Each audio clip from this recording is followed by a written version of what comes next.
Chceš sa napiť života? Prestaň si užívať a začni konečne žiť.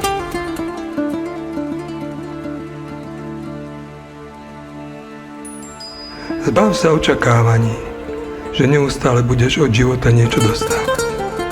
Lebo nakoniec budeš musieť vrátiť aj to, čo si od života nedostal. Život je to, čo netreba hľadať. Je to len treba začať žiť. Žiť začínaš až vtedy, keď akýkoľvek nezdar, bolesť a utrpenie začneš brať ako príležitosť.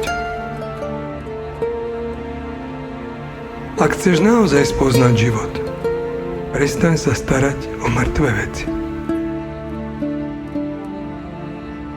Život je čarovné mystérium, ktorému keď porozumieme, odchádzame s úsmevom na tvári.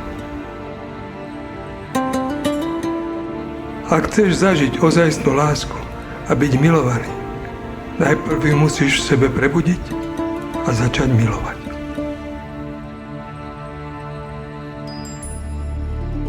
Život neustále plynie ďalej. Je to večný pohyb a večná premena. Oj, ako sa veľmi mýliš, človeče, keď si myslíš, že bude na teba čakať. Veď jediné, čo máš, je život.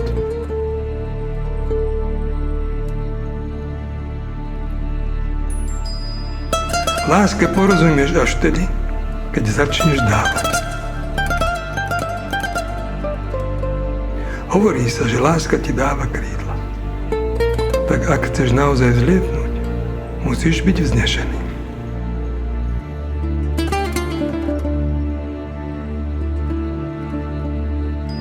Nebuďme smutní z toho, že nie sme milovaní, ale buďme smutní z toho, že nedokážeme milovať.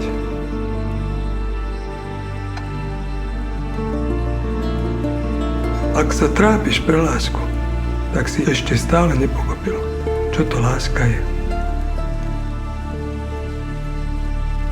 Láska je obrovské ticho, ktoré nám dovoľuje porozumieť hĺbke života. Neustále a vytrvalo budúcnosť.